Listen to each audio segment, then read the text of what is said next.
ಎಲ್ಲರಿಗೂ ನಮಸ್ಕಾರ. ನನ್ನ ಹೆಸರು ಜೆ ಸೆಲ್ವರಾಜು. ನಾನು ಎಷ್ಟೋ ಜಾಗ ನಾನೇ ಪಾಯಿಂಟ್ ಚೆಕ್ ಮಾಡಿ ಎಷ್ಟೋ ಜಾಗ ನೀರು ಕೊಟ್ಟಿದ್ದೀವಿ. ಸೋ ಫಾರ್ ನೀರಿಲ್ಲ ಅಂತ ಜಾಗ ಇಲ್ಲ. ಬಟ್ ಈ ಜಾಗನಲ್ಲಿ 3 ಡೇಸಿಂದ ಡ್ರಿಲ್ ಮಾಡ್ತಾಯಿದ್ವಿ, ಚೆನ್ನಾಗಿ ನೀರು ಬಂದಿಲ್ಲ. ನನ್ನ ಎಕ್ಸ್ಪೆಕ್ಟೇಷನ್ನು 610, ಆಮೇಲೆ 9 ಟನ್ನು, ನೆಕ್ಸ್ಟ್ ಬಂದು 1080. ನನಗೆ ಬಂದು 315ನಲ್ಲಿ ನೀರು ಟಚ್ ಆಗಿಬಿಟ್ಟಿದೆ, ಸ್ವಲ್ಪ ಈರ ಟಚ್ ಆಗಿದೆ. ನೆಕ್ಸ್ಟ್ ಬಂದು ಒಂದು ಒಂದು 3/4 ಇಂಚು 1 ಇಂಚು ಟಚ್ ಆಗಿದೆ.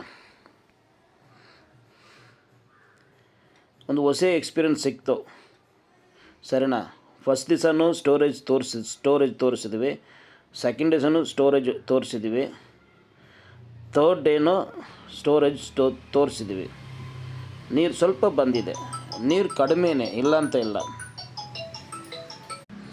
ಕ್ಯಾಮರಾ ಬಿಟ್ಟು ನೋಡಿದರೆ ವಿಷಯ ಗೊತ್ತಾಗತ್ತೆ. ಒಂದು 3 ಡೇಸ್ 1 ವೀಕ್ ಹೋಗಬೇಕು. ಕ್ಯಾಮರಾ ಬಿಟ್ಟು ಸ್ವಲ್ಪನೂ ನೀರು ಇಲ್ಲ ಅಂದರೆ ನೀರು ಇಲ್ಲ ಅಂತ ಹೇಳ್ಬೋದು, ಸರಿನಾ. ಸ್ಟೋರೇಜ್ ಏನಂತ ಅವಾಗ ವಿಷಯ ಗೊತ್ತಾಗತ್ತೆ. ಅರ್ಧ ಇಂಚಿಂದ 3/4 ಇಂಚು ಟಚ್ ಆಗಿದೆ. ನಾನು 1.5 ಇಂಚೇ ಹೇಳಿದ್ದೀವಿ. 100% ನಾನು ಗ್ಯಾರಂಟಿ ಹೇಳಿಲ್ಲ. MST ಜಿಯಾಲಿಸ್ಟ್ ಇದ್ದಾರಲ್ಲ, ಅವ್ರನ್ನೂ ಬಂದು ಆಸ್ ಪರ್ ಮೈ ನಾಲೆಜು ಅಂತಲೇ ಕೊಡ್ತಾರೆ. ನೋ ಗ್ಯಾರಂಟಿ ಆಫ್ ವಾಟರ್ ಅಂತ ಕರೆಕ್ಟಾಗಿ ಮೆನ್ಷನ್ ಮಾಡ್ತಾರೆ. ರಿಪೋರ್ಟ್ನಲ್ಲಿ ಹಂಗೇ ಇರುತ್ತೆ, ಸರಿನಾ.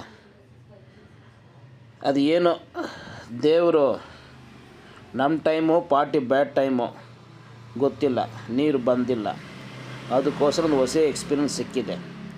ನೆಕ್ಸ್ಟ್ ಆನ್ವರ್ಡ್ಸು, ಸರಿನಾ, ಬೇರೆ ಡ್ರಿಲ್ಲಿಂಗ್ ಮಾತ್ರ ಮಾಡಿದರೆ ಮಾಡೋಣ ಅಂತ, ಸರಿನಾ. ನನಗೆ ಗೊತ್ತಿರೋ ಡಿವೈನಿಂಗ್ ಮಾಡ್ತೀವಿ, ಗ್ಯಾರಂಟಿ ಎಲ್ಲ ಕೊಡೋಂಗಿಲ್ಲ, ಸರಿನಾ. ನಿಮಗೆ ಇಷ್ಟ ಇದ್ದರೆ ಮಾಡ್ಕೊಬೋದು, ಇಲ್ಲ ಅಂತ ಇಲ್ಲ. ಬಟ್ ಸೋ ಫಾರ್ ಎಲ್ಲ ಜನಗಳಿಗೂ ನೀರು ಕೊಟ್ಟಿದ್ದೀವಿ. ಇವರಿಗೆ ಹೆಂಗೆ ನೀರು ಜಾಸ್ತಿ ಬಂದಿಲ್ಲ ಅಂತ ನನಗೇ ಕನ್ಫ್ಯೂಷನ್ ಆಗಿಬಿಟ್ಟಿದೆ. ಒಂದೊಂದು ಸಲ ಈ ಥರ ಆಗ್ಬೋದು ಅಂತ ಹೊಸ ಎಕ್ಸ್ಪೀರಿಯನ್ಸ್ ಸಿಕ್ಕಿದೆ. So next onwards party check ಮಾಡಿಬಿಟ್ಟು ಪಾಯಿಂಟ್ ಕೊಡಲಿ, ಆಮೇಲೆ ನಾವು ಡ್ರಿಲ್ ಮಾಡೋಣ. ಅವಾಗ ಏನು ತೊಂದರೆ ಇಲ್ಲ, ಏನು ಯಾರು ಕೇಳಲ್ಲ, ಸರಿನಾ. ಒಳ್ಳೆ ಎಕ್ಸ್ಪೀರಿಯನ್ಸ್ ಅವ್ರು ಕೊಟ್ಟಿದ್ದಾರೆ. ದೇವರು ಅವ್ರಿಗೂ ಒಳ್ಳೇದು ಮಾಡಲಿ, ನನಗೂ ಫ್ಯೂಚರ್ನಲ್ಲಿ ಒಳ್ಳೇದು ಮಾಡಲಿ.